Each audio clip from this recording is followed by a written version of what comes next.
ذرا تصور کریں کہ ایک قوم مطلب اپنا اقتدار بھی کھو دے اور اپنی شناخت بھی۔ ایسے میں دوبارہ کھڑے ہونے کے لیے کیسی حکمت عملی درکار ہوتی ہے؟ یہ ایک بہت بڑا سوال ہے۔ ہاں بالکل، یہ ایک انتہائی مشکل صورتحال ہوتی ہے اور تاریخ کے طالب علموں کے لیے یہ سمجھنا بہت ضروری ہے۔ صحیح۔ تو آج کی اس ان ڈیپتھ ڈسکشن میں ہم اسی سوال کا جواب تلاش کریں گے۔ ہمارا مقصد window to world history class 8 نامی کتاب کے chapter 2 reform movements and Muslim revivalist کو گہرائی سے سمجھنا ہے۔ بالکل، اور ہمارا مشن یہ ہے کہ 8th گریڈ کے طلاب کے لیے اس تاریخی سفر کے ہر پہلو کو اتنے اچھے سے واضح کیا جائے کہ وہ نہ صرف اپنے آئندہ ایگزامز کے لیے تیار ہو جائے بلکہ تاریخ کے ان واقعات کے کاز اینڈ ایفیکٹ کو ہمیشہ یاد رکھ سکیں۔ ہاں، اوکے، لیٹس انپیک دس۔ اس کو یوں سمجھیں کہ جیسے کوئی چیمپئن سپورٹس ٹیم ایک بڑا فائنل ہارنے کے بعد اپنا نیا پلے بک تیار کر رہی ہو۔ یہاں ہار صرف جسمانی نہیں تھی، لوگ سائیکولوجیکلی بھی غلام بن رہے تھے۔ یہ بہت زبردست مثال ہے، کیونکہ جب حملہ ذہنوں پر ہو تو آپ کو معاشرے کے اندر ایک نیا شعور پیدا کرنا پڑتا ہے۔ تو اس سے پہلے کہ ہم برطانوی دور کی بات کریں، ہمیں یہ دیکھنا ہوگا کہ شناخت کا یہ بحران یہ شروع کب اور کیسے ہوا؟ کیا یہ انگریزوں کے آنے سے شروع ہوا؟ نہیں، اصل میں اس کی جڑیں تو مغل امپائر کے عروج کے دور میں ہی پیدا ہو گئی تھیں۔ اچھا، عروج کے دور میں بحران؟ جی بالکل، برطانوی پالیسیوں نے تو لوگوں کو Indian by birth but European in their sensibilities بنانے کی کوشش کی تھی، لیکن اس سے بہت پہلے مقامی سطح پر ہی مسائل شروع ہو چکے تھے۔ تو یہ مقامی مسئلہ کس نے شروع کیا؟ دیکھیں، اس کی سب سے بڑی مثال ہمیں مغل ایمپرر اکبر کے دور میں ملتی ہے۔ انہوں نے دین الہی کے نام سے ایک نیا نظام شروع کیا جس نے ہندوازم اور اسلام کو ملانے کی کوشش کی۔ تو ریاست خود عقائد کو مکس کر رہی تھی۔ بالکل، اور جب بادشاہ خود یہ کر رہا ہو تو عام انسان شدید الجھن کا شکار ہو جاتا ہے۔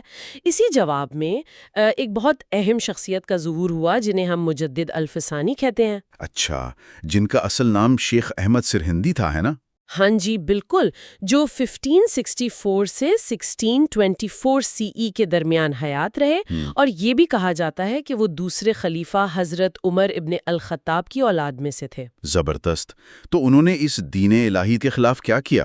انہوں نے سب سے پہلے نقش بندیہ آرڈر کو منظم کیا اور ایک بہت اہم کتاب لکھی جس کا نام توحید شہودی تھا، جی، تاکہ لوگوں کو واپس خالص عقائد کی طرف لایا جا سکے۔ صحیح۔ اور میں نے کہیں پڑھا ہے کہ ان کا سیدھا ٹکراؤ بادشاہ وقت سے ہو گیا تھا۔ جی، وہ ایک بہت مشہور واقعہ ہے۔ مغل ایمپرر جہانگیر نے انہیں دربار میں سجدہ نہ کرنے پر 2 سال کے لیے قید کر دیا تھا۔ او واو! ایک عام انسان کے لیے وقت کے سب سے طاقتور بادشاہ کو اس کے دربار میں جھکنے سے انکار کرنا کتنی بڑی ہمت کی بات ہے۔ یہ تو ایسے ہے جیسے اسکول کے سب سے سخت پرنسپل کے سامنے حق بات کہنا، لیکن یہاں تو زندگی اور موت کا مسئلہ تھا۔ بالکل، لیکن ان کی اس استقامت نے دربار کے اندر بھی لوگوں کو متاثر کیا، اور بالآخر بادشاہ کو اپنی غلطی کا احساس ہوا۔ اس نے انہیں رہا کیا اور غیر اسلامی قوانین منسوخ کیے۔ یہ تو ایک بہت بڑی کامیابی تھی۔ لیکن دربار اور بادشاہوں کے عقائد ٹھیک کرنے کے بعد اگلا قدم کیا تھا؟ کیونکہ محلوں کی باتیں عام انسان تک تو اتنی جلدی نہیں پہنچتی ہیں نا؟ صحیح کہا آپ نے۔ اگلا اہم قدم عام لوگوں تک علم پہنچانا تھا، تاکہ وہ اپنے مذہب کو خود سمجھ سکیں، اور یہ کام شاہ ولی اللہ نے کیا۔ اچھا، ان کا دور 1703 سے 1762 CE تک تھا، ٹھیک؟ جی بالکل، اور انہوں نے مدرسہ رحیمیہ سے تعلیم حاصل کی تھی۔ انہوں نے محسوس کیا کہ عام مسلمان عربی نہیں سمجھتے، تو انہوں نے ہولی قرآن کا پرشین میں ترجمہ کر دیا۔ پرشین میں؟ اس وقت تو پرشین بہت عام تھی۔ ہاں، اس وقت ہندوستان میں پرشین زبان عام سمجھی جاتی تھی۔ ان کا مقصد علم کو عام انسان کی پہنچ پہ لانا تھا۔ So what does this all mean؟ اس بات کی اہمیت کیا ہے؟ کیا یہ بالکل ایسا نہیں ہے جیسے آج کل کی کسی بہت ہی مشکل سائنس کی کتاب کو آسان اور روزمرہ کی زبان یا کسی کامک بک میں بدل دیا جائے تاکہ ہر طالب علم اسے سمجھ سکے؟ یہ بالکل ویسی ہی بات ہے۔ جب لوگوں نے خود پڑھنا شروع کیا تو ایک نیا شعور آیا۔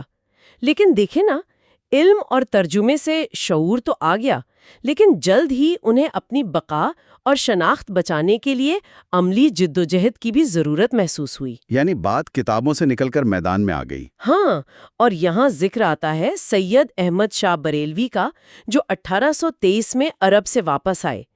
انہوں نے جب مسلمانوں کی حالت دیکھی تو جہاد موومنٹ شروع کی اور 1826 ء میں مجاہدین کی ایک باقاعدہ فوج بنائی۔ اوہ، اچھا، تو ان کا اصل مقصد کیا تھا اس فوج کے ساتھ؟ ان کا مقصد سکھ اور برطانوی راج کی جگہ اسلامی حکمرانی لانا تھا۔ انہوں نے باقاعدہ پشاور پر قبضہ کر کے شریعت بھی نافذ کی تھی۔ ویٹ، ریئلی پشاور پر قبضہ کر لیا تھا؟ جی، لیکن جلد ہی سکھ رولر رنجیت سنگھ کی فوج نے ان پر جوابی حملہ کیا اور انہیں کشمیر کی طرف دھکیل دیا۔ ہاں، رنجیت سنگھ کی فوج تو بہت جدید تھی۔ بالکل، اور اسی کشمکش میں آخر کار وہ بالا کوٹ، خیبر پختونخوا میں ایک اچانک حملے میں شہید ہو گئے۔ یہ تو بہت افسوسناک اختتام ہے، لیکن میں یہاں ایک سوال پوچھنا چاہوں گا۔ کیا یہ محض ایک جنگی مہم تھی جو ناکام ہو گئی، یا مطلب ایک ایسی کمیونٹی کی اپنے ریلیجس بلیفز اور بلند مرال کو بچانے کی آخری اور بے لوث کوشش تھی؟ حقیقت میں یہ مورال بچانے کی ہی کوشش تھی۔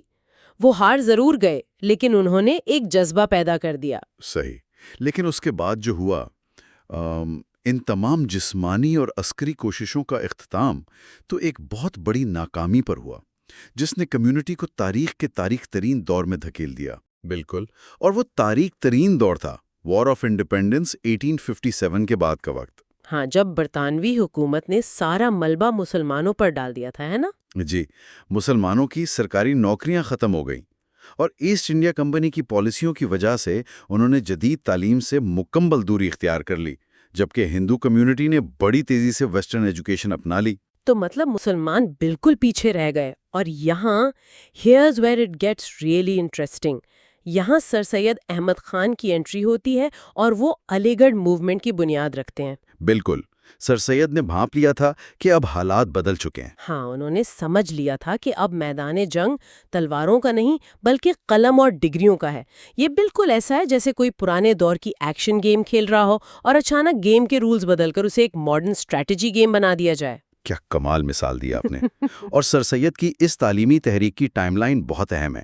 انہوں نے 1875 میں محمدن اینگلو اورینٹل اسکول قائم کیا، جو کہ بعد میں کالج بنا۔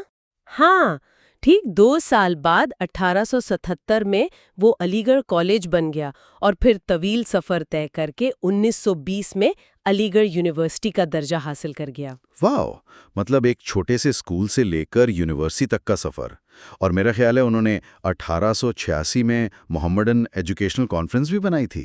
بالکل بنائی تھی، اور صرف تعلیمی ادارے نہیں، انہوں نے تہذیب الاخلاق نامی رسالے کے ذریعے اخلاقیات پر بھی بہت زور دیا۔ صحیح، کیونکہ صرف ڈگریاں تو کافی نہیں ہوتی، لیکن سر سید کی زندگی میں ایک بہت بڑا سیاسی موڑ بھی تو آیا تھا، وہ جو ہندی اردو کنٹروورسی 1867 کا واقعہ تھا۔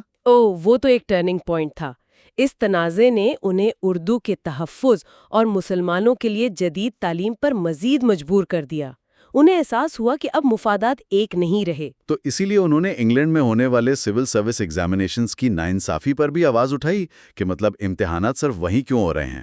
بالکل، اور انہوں نے انڈین نیشنل کانگریس کی مخالفت بھی اسی لیے کی کیونکہ انہیں خدشہ تھا کہ مسلمانوں کے حقوق محفوظ نہیں رہیں گے۔ اور پھر انہوں نے 1883 میں مسلمانوں کے لیے سیپریٹ الیکٹریٹ کا مطالبہ کر دیا۔ جی، اور یاد رکھیں یہی وہ مطالبہ تھا جو آگے چل کر 2 نیشن تھیوری کی بنیاد بنا۔ یہ واقعی بہت حیران کن ہے، لیکن کیا سر سید اکیلے ہی کام کر رہے تھے؟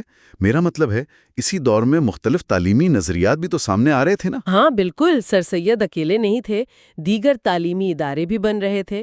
مثال کے طور پر دارالعلوم دیوبند 1866 قائم ہوا، جسے مولانا محمد قاسم نانوتوی نے قائم کیا تھا۔ ہاں، اور وہاں تو درس نظامی کا نصاب پڑھایا جاتا تھا، ہے نا؟ جی، ان کا مقصد خالص مذہبی تعلیم کا تحفظ تھا۔ اور پھر ایک درمیانی راستہ بھی نکالا گیا، ندوۃ العلماء 1892 کی صورت میں، جو پہلے کانپور میں بنا اور پھر لکھنؤ منتقل ہوا۔ ان کا مقصد اسلامی اور مغربی تعلیم کے درمیان ہم آہنگی پیدا کرنا تھا۔ اچھا، تو ہر کوئی اپنے اپنے طریقے سے کوشش کر رہا تھا، اور دلچسپ بات یہ ہے کہ بر صغیر کی دوسری کمیونٹیز بھی تو اپنی ریفارمیشن کر رہی تھیں۔ مطلب یہ صرف مسلمانوں تک محدود نہیں تھا۔ بالکل محدود نہیں تھا۔ اگر ہم غیر جانبدارانہ جائزہ لیں تو ہندو ریوائولسٹ موومنٹس بھی بڑی زوروں پر تھیں، جیسے بہت پہلے 8ویں صدی کی بھکتی موومنٹ جس نے ذات پات کو رد کیا۔ صحیح، اور اسی طرح تو سکھزم کی بھی بنیاد رکھی گئی تھی نا پنجاب میں۔ جی، گرو نانک 1469-1539 CE نے اس کی بنیاد رکھی، اور انہوں نے بھی ذات پات کی شدید مذمت کی۔ اور وہ بامبے والی تحریک، وہ جو دیانندا سراسوتی نے شروع کی تھی۔ ہاں، 1875 میں انہوں نے آریہ سماج قائم کی، جس نے بت پرستی کی مخالفت کی اور نئے ویدک سکولز بنائے۔ اور کسانوں کے حقوق کے لیے بھی ایک تحریک تھی بنگال میں۔ بالکل، اسے فرائضی موومنٹ کہتے ہیں، جس کی قیادت حاجی شریعت اللہ کر رہے تھے۔ یہ کتنا حیران کن ہے کہ اس پورے خطے میں بے وقت ہر کمیونٹی اپنے اندرونی مسائل سے لڑ کر ایک نئی سماجی اور سیاسی بیداری، مطلب ایک نیشنل کانشسنس حاصل کر رہی تھی۔ یہی تو تاریخ کی خوبصورتی ہے۔